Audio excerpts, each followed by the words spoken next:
values or any expression at the beginning and end of a list using the different functions such as append, append left. Then you make use also of the reverse and the rotate functions. So after successfully having the output of the codes that I have given you a while ago, I gave you a group activity on expressions because we need expressions into our next lesson on how you're going to program following recursion. Okay, so because prior to expression, we discussed also recursion. Because you're going to evaluate the different, the infix, the use of infix, prefix, and postfix in a given expression.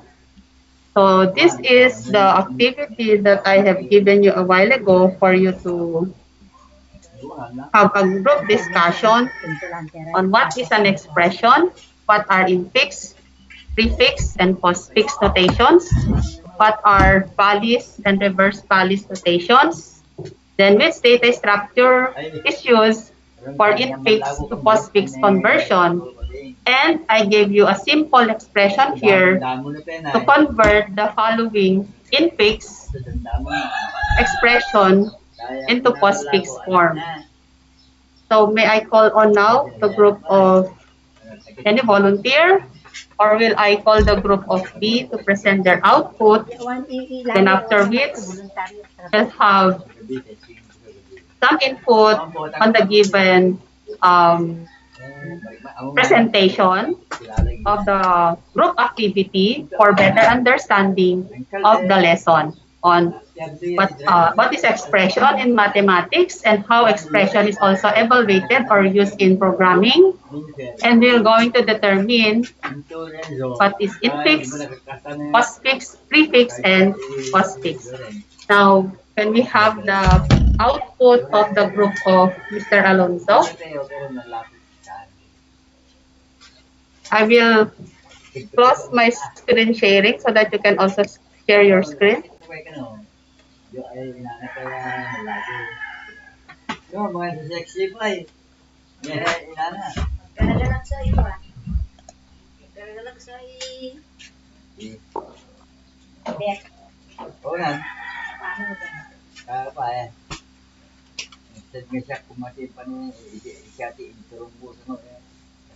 Who will share the screen, Mr. Alonso?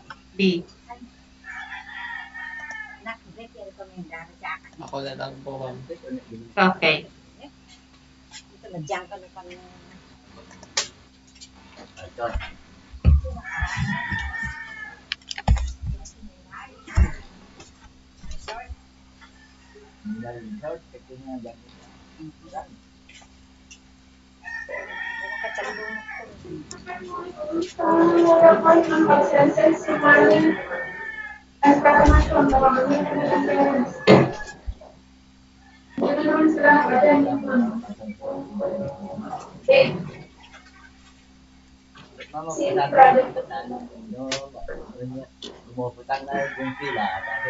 Okay, can start now. B.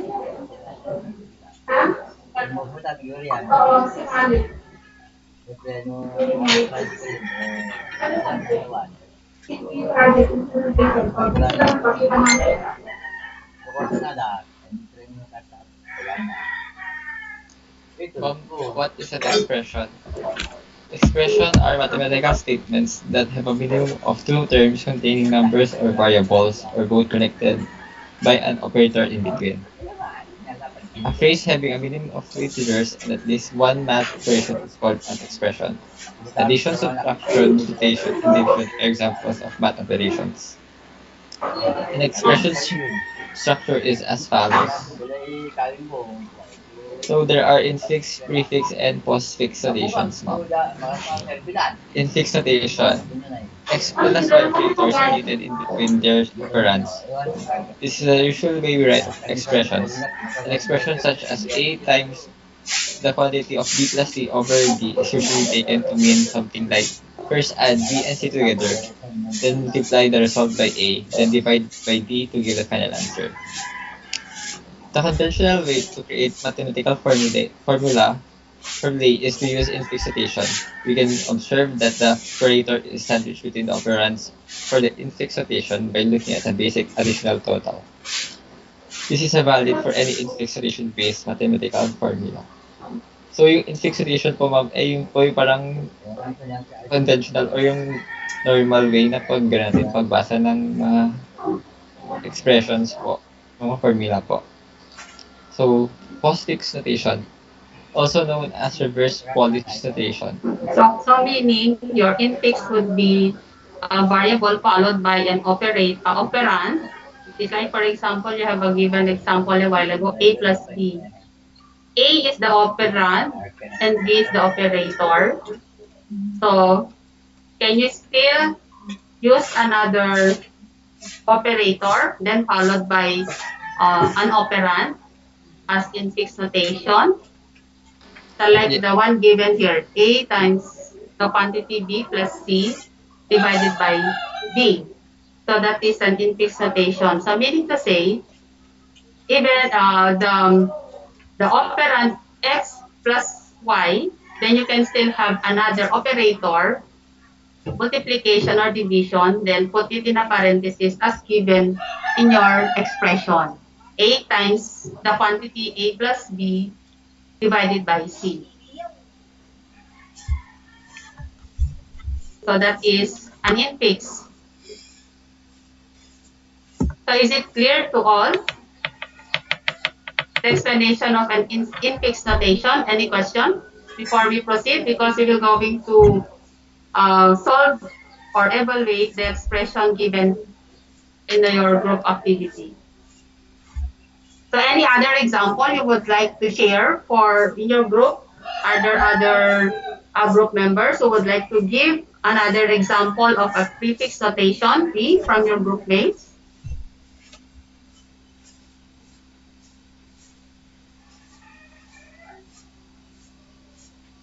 Or is A plus B minus C times E plus F is an example of an infix? Yes or no? Daniel.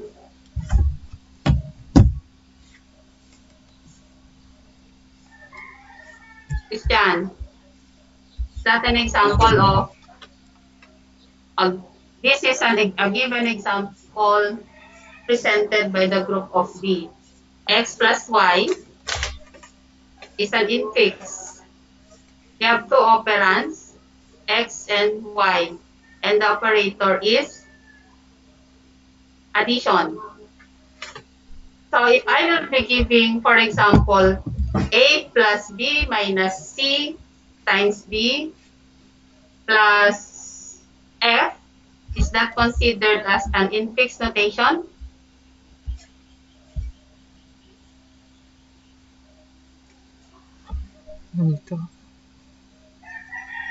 I think yes, ma'am. Why you think yes, you are not sure? Wait lang, ma'am. You're not sure? How about the group members of D? B, I mean, or B. Is the given expression that I have just said is an example also of an infix notation?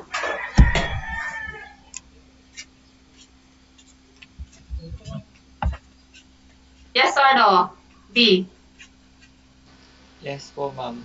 Yes, it is clearly stated in your presentation that operators are written in between their operands. Okay. So you even gave an example here where two operands are placed in a parenthesis with an operator addition. Okay, with an operator or operation addition. Okay, we proceed now to the next slide for the prefix.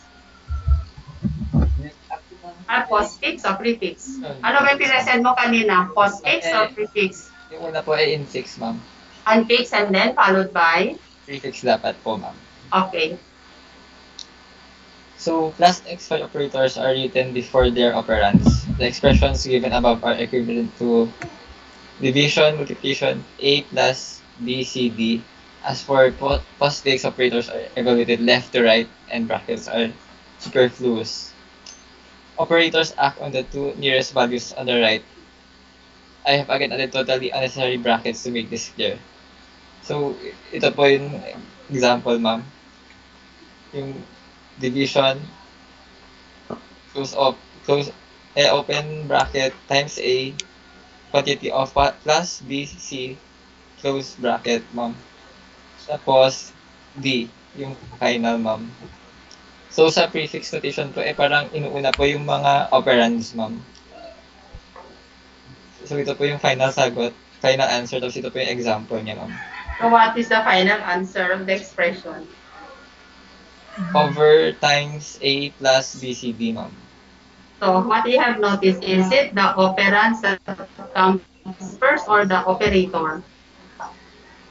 The operator, ma'am. Okay, so the operator comes first before the operand, but it will still follow the ruling for evaluating or expression evaluation, right? Yes, ma'am. Okay. Any question with the presentation of the first group on infix and postfix notation? Okay, next. Continue, B. Sa postfix, There's someone raising his hand. Yes. Benji. Ma'am, dun po sa ma'am, sa infix, di ko po masyadong nagets po, ma'am. Okay, go back to the first slide, infix. Ano yung hindi mo mag-gets dyan sa infix? Yung po, ma'am, yung paano po yung isa-solve yung sa infix po, ma'am, yun yung di ko nagets. Okay, so in getting the solution or to solve infix, since as it is stated here, operators are written in between operands. So I just have stated a while ago that we still have to follow the rules in evaluating an expression. So like for example, the expression that is given by D in his presentation, A times B plus C divided by D. So if you're going to substitute the given expression with a value or a number, what is being evaluated first? D plus C, isn't it?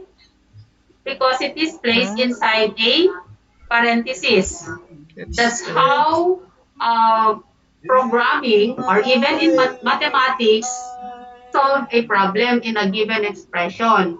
It will perform first the value or the operation inside a parenthesis, then followed by the multiplication.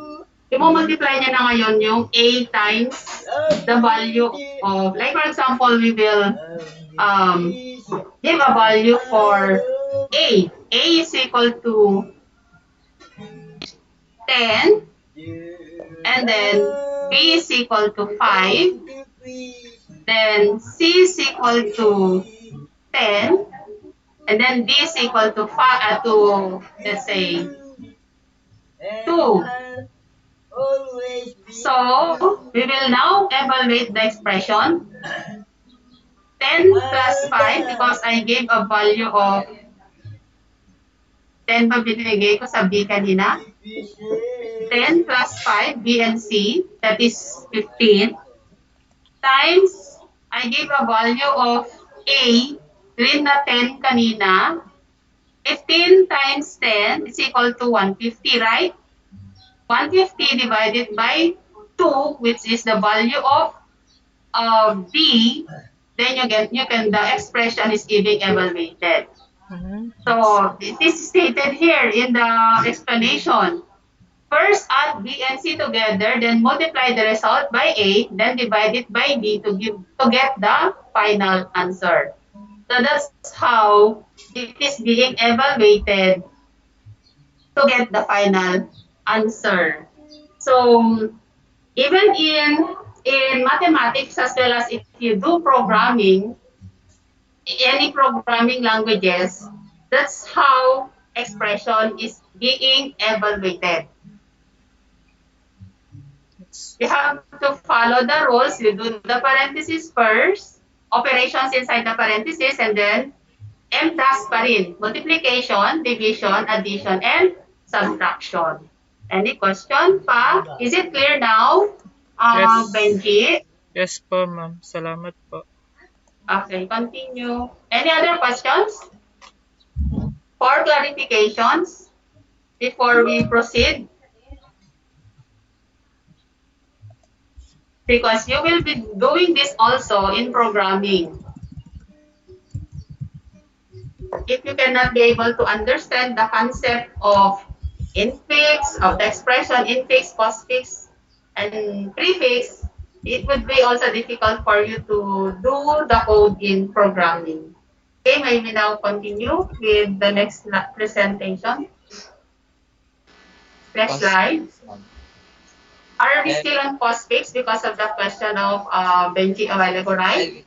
Yes, ma'am. Okay, continue. Ay, Postfix prefix is yata tayo kanina. Prefix yata. Balik mo sa prefix. Prefix yata tayo kanina. Prefix. Any question with prefix?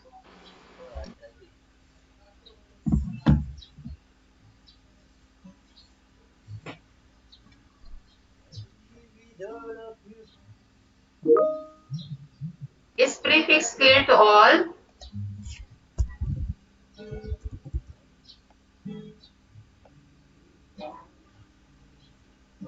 Oh, they are silent. So, I assume they you understood, they understand the concept of prefix notation in expression. Okay, continue. postfix notation, also known as reverse Polish notation. XY plus operators are written after operands. The infix expression given above is equivalent to ABC plus times D over. The order of evolution of operators is always left to right, and brackets cannot be used to change this order.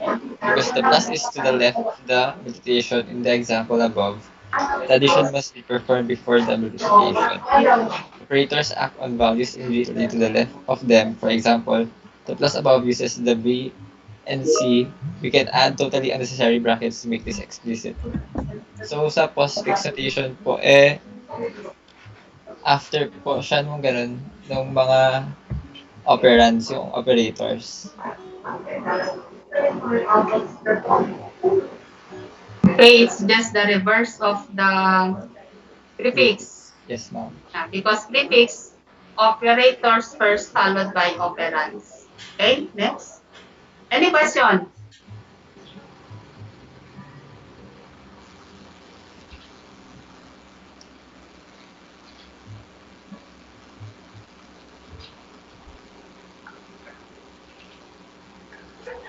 None?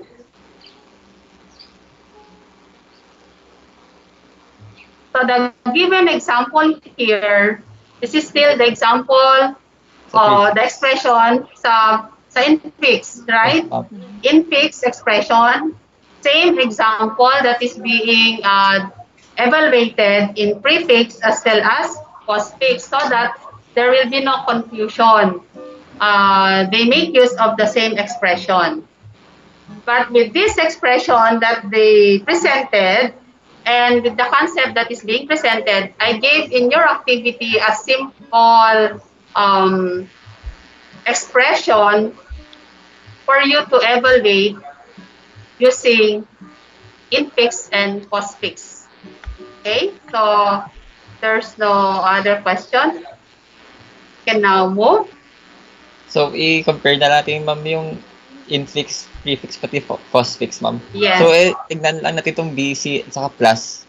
So, sa infix, Did you nasa gitna present yung it in a plus. table? Did you present it in a table? No, ma'am. Ngayon ko lang po naisip na i-general. Dapat I-compile po. i-present mo that in a table so that it is better for us to see at a one glance the Yes, ma'am. differences between infix, prefix, and postfix. Anyway, you can just explain since you have realized that you need to sum up the difference between infix, prefix, and postfix.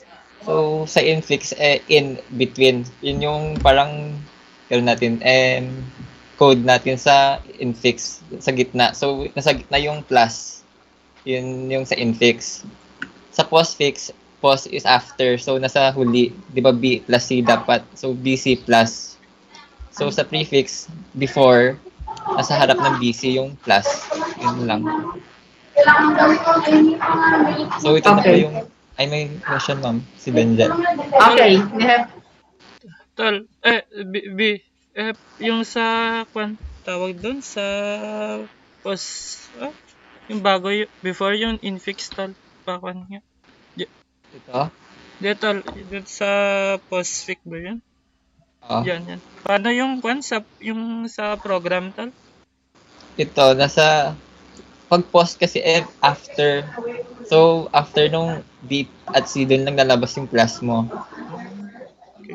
Tapos pag prefix, sa harap ng B at C yung plus. plus infix, para ma-determine din nila ng infix. Infix is in between operands. Okay, to sum it up, para walang confusion. Infix, that is, the operator is in between operands. Sa prefix, the operators are before the operands. Okay. And the postfix, operands and then operators. After the operands naman ang operators.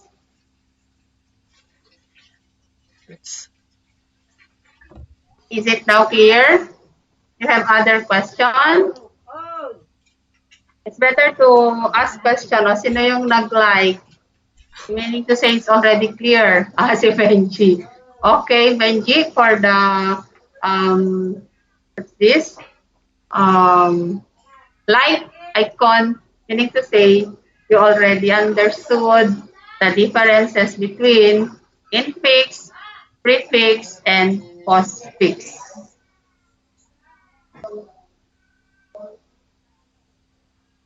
How about the rest? You have the same activity. I gave the same questions and I gave the same expression for you to evaluate.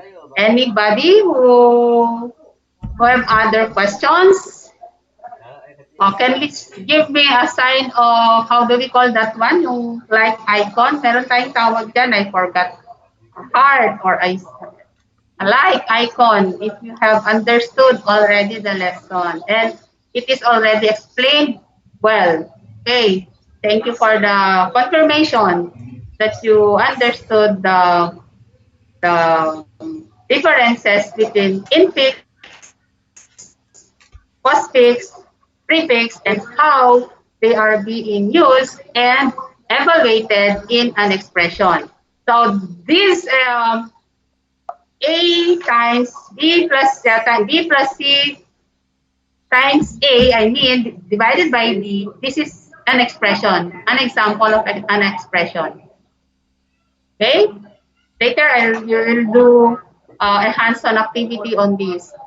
Implementing already the concept on push, pop, the queue, the queue, and then the different functions. Because you will be representing a value in an expression, and then you will pop and push a value to the beginning or to the end of a given string or given parameters for better understanding of the concept of push and pop, the queue. Then you have also the recursion and of course evaluating an expression. Okay? Next, if you have other presentation. Are there more Ma'am, slides, yung B? examples, ma'am. Yes, the Yung, examples. The equation given. The solution to the equation. ito po yung, ganun. Ito po yung i-convert. Convert quantity of A plus B minus quantity of C times D. So, sa first, so in fix to, so gagawin daw postfix. Ang alam natin sa postfix is ilalagay sa huli yung operators. So, AB plus CD times, then sa huli yung minus. Okay. So, pag may close and open parenthesis, ito lang yung priority natin, A plus B. So, AB, then yung plus. As 1 tong tatlo, AB plus. Then dito din sa C times D, as 1 yung CB times. Then ito yung ihuli yung minus. So, sa next is A plus times the quantity of A plus the quantity of B times C minus the quantity of D times E plus F over G. So, unahin natin yung A. A plus, so ito, B times C is equal to BC times. So, ABC times. Then yung plus sa A plus, lalagay natin after nun. Then, dito na tayo sa second na expression, which is D times E plus F. So, unahin natin yung DE kasi wala pa siyang operation dyan. Then, doon natin ilalagay yung multiplication. Then, ang next is kung saan natin multiply. Tapos, yung plus dito. Then, kung natin yung G, then ihuli yung division. Tapos, ihuli natin yung nasa labas ng parenthesis, which is minus. Yun po, ma'am. Okay. I want to see also the answer of the other groups. You can just present to me the answer of the expression, the following infix expression to postfix expression, since you have raised your hands a while ago that you have already understood the concept of infix, prefix, and postfix. Now can we now see the answer of the rest of the groups on the given activity? So, or do you have B is share mo ulit yung screen mo.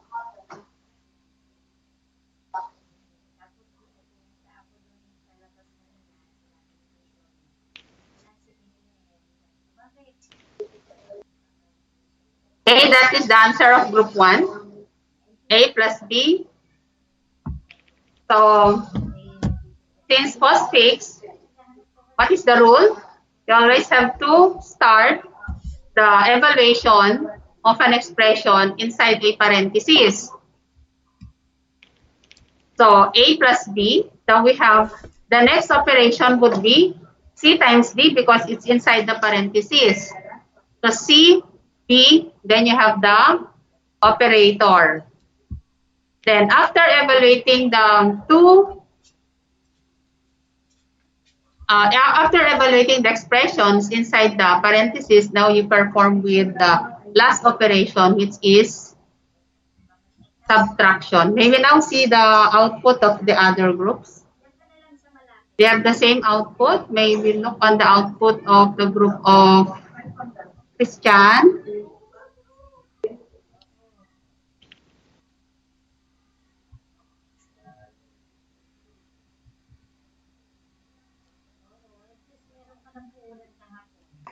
Yes, ma'am. Wait lang po.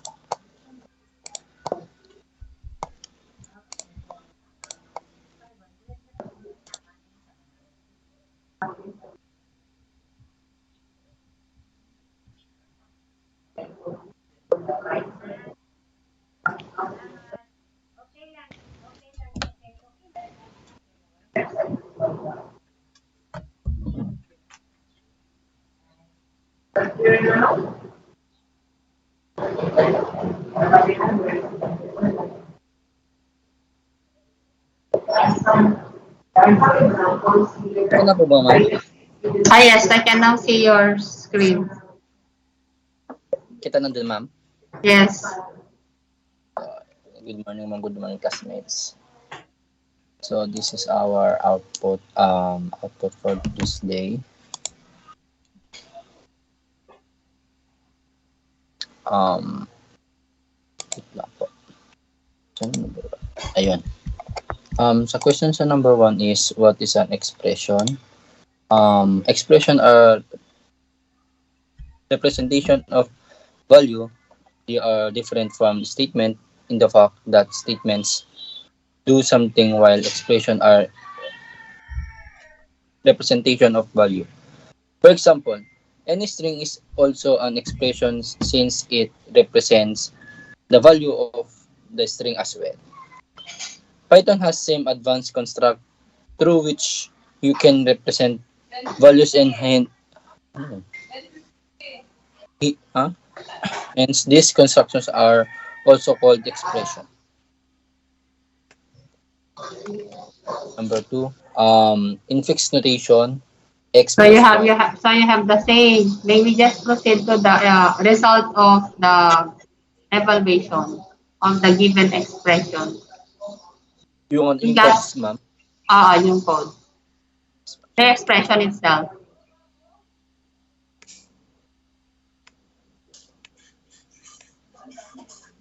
So ma'am, bali nag-direct na kami ngayon sa codes nag-direct na kami sa codes, ma'am. Mm-mm. Ang ginawa namin. Bali ma'am is the same lang din kay B, ma'am, yung tawag dun, yung output niya, ma'am. Bali kinonvert namin siya sa ma'am, sa postfix, ma'am. Yes. Tapos tapos ito yung naging result niya, ma'am, yung ABC and times plus B and DE times F plus G, tapos yung ma'am, yung divide po, tapos minus po, ma'am. Can you show the actual you run your program using Python so that we can see the IDE instead Yeah. of just a screen capture? Yes, ma'am. Kita na Okay. po, ma'am. Wait lang, ma'am. Yes, you can explain that one.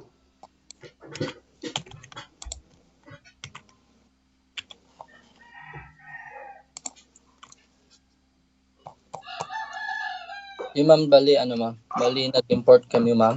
Kami ng import, tapos from collection, tapos def yung yung parameter namin, ma'am. Tapos Yes. if C times or C, tapos yung ma'am, yung divide na symbol, ma'am.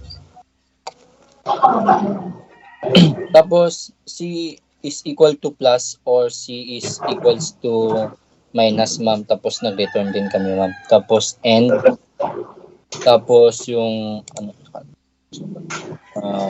lang, ma'am. Bali yun to, yung symbol niya, ma'am, na ganito, ma'am. C is equals to yung arrow up, ma'am. Tapos yung na ma'am, na symbol, ma'am. Yes. Tapos def is operand C, tapos return. Bali naglagay kami ng ganito, ma'am, ng return na para ma-identify ng program kung ano yung in-execute namin, ma'am, or kung ano yung ini-import namin na kung ano yung babasahin niya, ma'am. Kunwari letters or numbers, ma'am, ang tawag doon, mga i-execute yung babasahin ng program, ma'am. Tapos, ma'am, is infix to postfix, ma'am. Tapos infix, if not infix or bali ma'am, bali kung hindi sa infix, ma'am, ganun, iba yung magpapakita na process, ma'am, ganun. Parang babalik ta rin yung ma'am, yung magiging process na, ma'am, ganun. Yung iba yung magiging output niya, ma'am.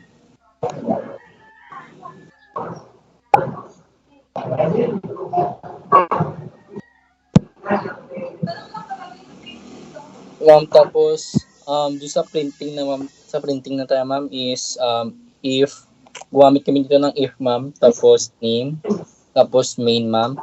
Tapos infix, ito yung magiging question din sa That's the operation, that's the expression that I have given you. yes, ma'am, yes, ma'am. Okay. Tapos postfix equals infix to postfix, ma'am. Tapos close open parenthesis infix, ma'am. Tapos print postfix, ma'am. Bali yung ma'am, bali itong kakalabasan nito, ma'am. Bali postfix yung ma'am, ilalabas ng program, ma'am, sa pag iraran natin, ma'am. Bali ito yung ma'am, bali ito yung magiging output niya, ma'am, pag ni-run siya, ma'am. Ito siya, ma'am. Naging siya, ma'am, naging postfix na ma'am yung output niya, ma'am. Ngayon.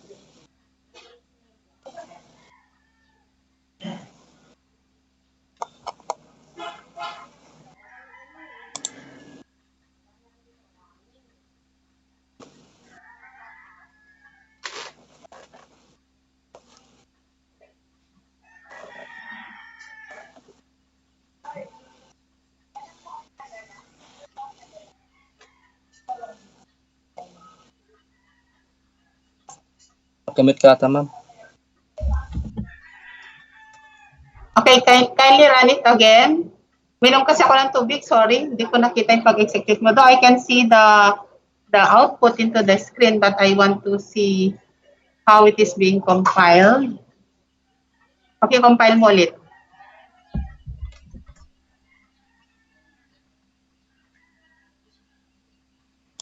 Compile again, Daniel.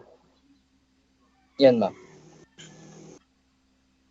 Okay, what is the output of the given expression to print infix to postfix? Ma'am, bali ang output niya, ma'am, is ABC times plus DE times F plus G divide tapos minus, ma'am. Okay, you performed only the second expression, no? You did not perform the first expression. Yes, ma'am. The very basic expression. So that's good. You already presented it using Python programming. So that's how it is being coded in programming. So that's why it's very important for you to understand how the concept of this one using mathematical expression so that you can be able to understand it properly and code it using Python. That clear? Did you also do it in Python, B? Pinrogam mo na rin, just like the group of Daniel? Okay, congratulations to the group of Daniel. They have already presented it, converted it in using Python. So, show hands again to congratulate them. Thank you, ma'am. Okay, you're welcome. Now, may we proceed to the next presenter. Output na lang pakita nyo sa akin na dun sa expression.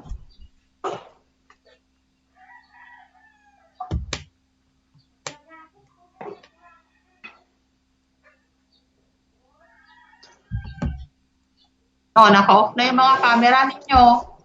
Bakit kayo nag-off na mga camera, mga ihos? And ihas.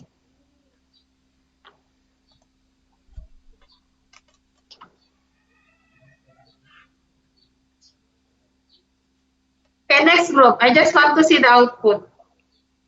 Just want to see the output of the rest of the groups. Kung pare-pareho kayo ng sagot. Congratulations to the group of B and group of Daniel.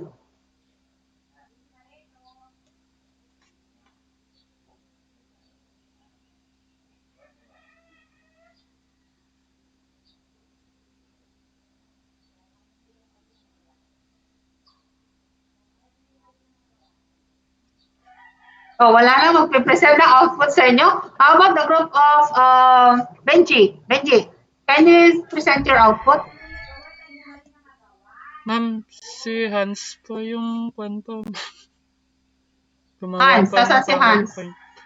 Okay, Hans. Ma'am. Kasi mamaya, ibibigay ko yung quiz na ninyo. Evaluate it using programming. Using Python. Wala.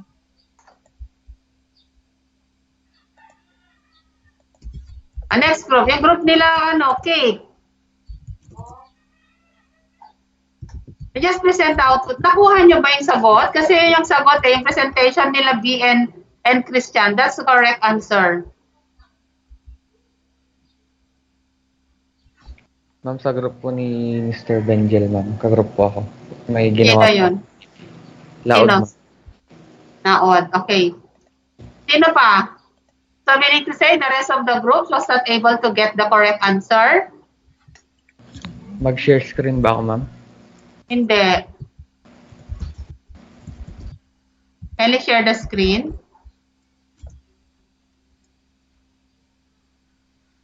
Hans, are you sharing your screen? Sino to? Ay, si Nes. Okay. Just the output na lang, Nes. Ito, ma'am, yung sa ano namin. Ito yung Output infix form, ma'am, tapos postfix niya, ma'am. Bali, ang ginawa namin, ma'am, nag-code rin kami, ma'am. Sige, i-run mo rin. Ay, sa ano po ba? Oo.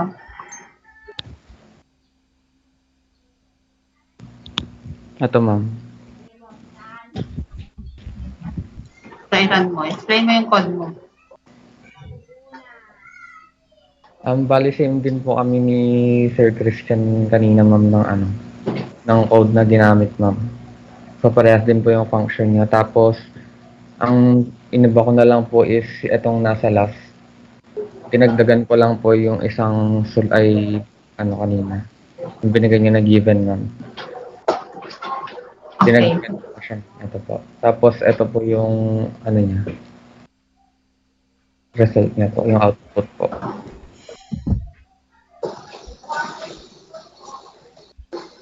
Okay, correct. Same. Same output. Na-program nyo rin ba, B, sa Python? Hindi. Hindi po, ma'am. Okay, gagawin nyo mamaya. Okay, next group, present nyo na lang yung output nyo para ma-check ko. Anyway, I will create na lang, assignment para doon nyo i-upload yung group ninyo, yung group activity ninyo. Okay? Create ako ng team for you to upload the assignment.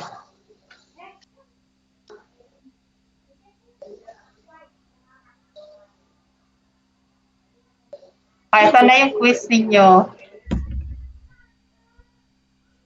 I-program na ninyo to, nakikita nyo? Sino bang naka-share screen sa inyo? Wala?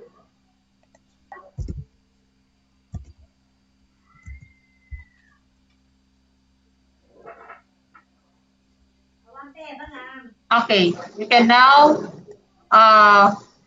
this will be your quiz, individual quiz to. Magka-create ako ng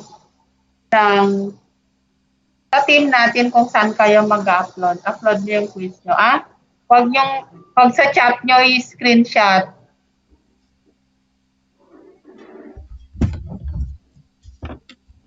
Pwede napalitan na yung battery ng mouse ko. Baka may diferensya itong mouse. Check mo yung mouse ko.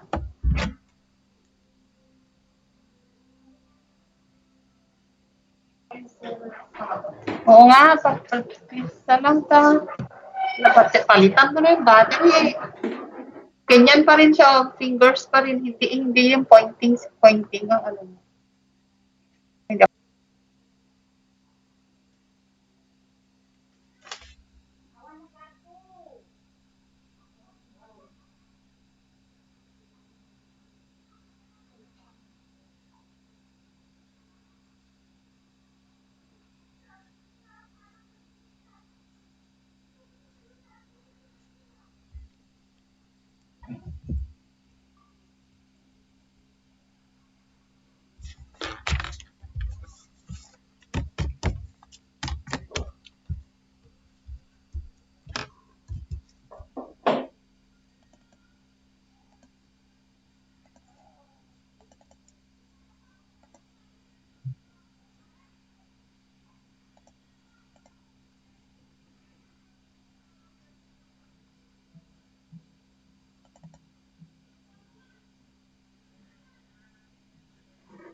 May tanong pa kayo?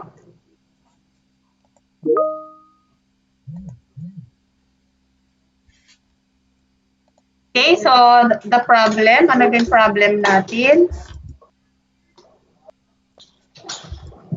Yung power ko, palitan na yung...